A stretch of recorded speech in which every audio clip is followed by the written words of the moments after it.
एक शहर में एक आदमी रहता था। वह बहुत ही लालची था। उसने सुन रखा था कि अगर संतों और साधुओं की सेवा करे तो बहुत ज्यादा धन प्राप्त होता है।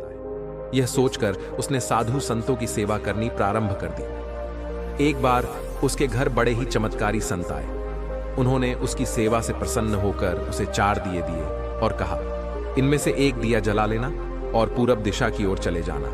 जहां यह दिया बुझ जाए वहां की जमीन को खोद लेना, वहां तुम्हें काफी धन मिल जाएगा। अगर फिर तुम्हें धन की आवश्यकता पड़े तो दूसरा दिया जला लेना और पश्चिम दिशा की ओर चले जाना। जहां यह दिया बुझ जाए वहां की जमीन खोद लेना, तुम्हें मनचाही माया मिलेगी। फिर भी संतुष्टि ना हो तो तीसरा दिया जला लेना और दक्षिण दिशा की ओर चले जाना। उसी प्रकार दिया बुझने पर जब तुम वहां की जमीन खोदोगे तो तुम्हें बेअंत धन मिलेगा। तब तुम्हारे पास केवल एक दिया बच जाएगा और एक ही दिशा रह जाएगी। तुमने यह दिया ना ही जलाना है और ना ही इसे उत्तर दिशा की ओर ले जाना है। यह कहकर संत चले गए। लालची आदमी उसी वक्त पहला दिया जलाकर पूरब दिशा की ओर चला गया। दूर जंगल में जाकर दिया बुझ गया। उस आदमी ने उस जगह को खोदा तो उसे पैसों से भरी एक गागर मिली। वह बहुत खुश हुआ।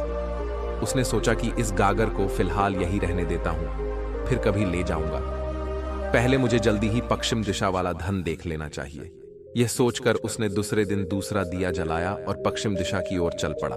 दूर एक उजाड़ स्थान में जाकर दिया बुझ गया।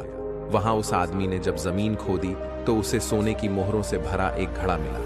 उसने घड़े को भी यही सोचकर वही रहने दिया कि पहले दक्षिण दिशा में जाकर देख लेना चाहिए। जल्दी से जल्दी ज्यादा से ज्यादा धन प्राप्त करने के लिए वह बेचैन हो गया। अगले दिन वह दक्षिण दिशा की ओर चल पड़ा।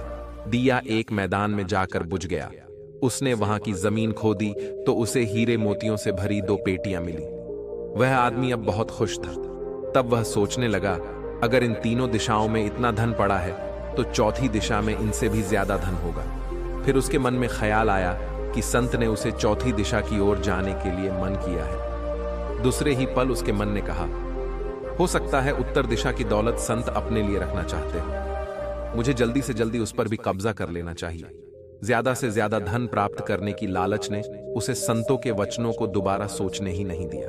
अगले दिन उसने चौथा दिया जलाया और जल्दी जल्दी उत्तर दिशा की ओर चल पड़ा। दूर आगे एक महल के पास जाकर दिया बुझ गया।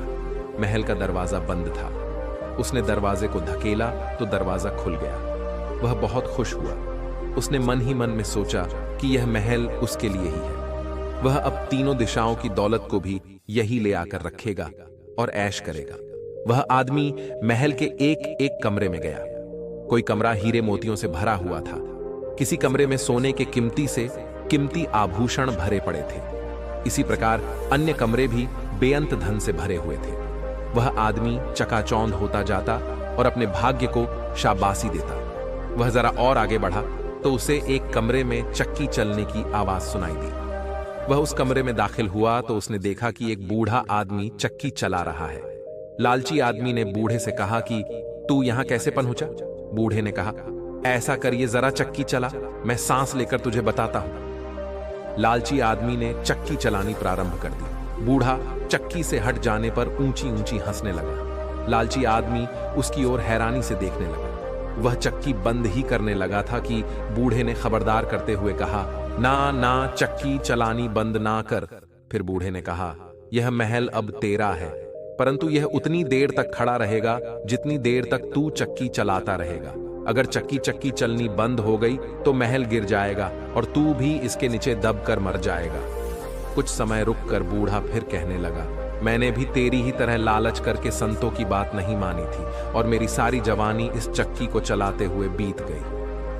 वह लालची आदमी बूढ़े की बात सुनकर रोने लग पड़ा। फिर कहने लगा, अब मेरा इस चक्की से छुटकारा कैसे होगा?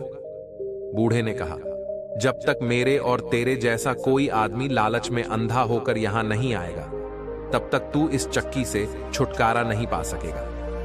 तब उस लालची आदमी ने बूढ़े से आखिरी सवाल पूछा, तू अब बाहर जाकर क्या करेगा? बूढ़े ने कहा, मैं सब लोगों से ऊंची ऊंची कहूंगा, लालच बुरी बला है।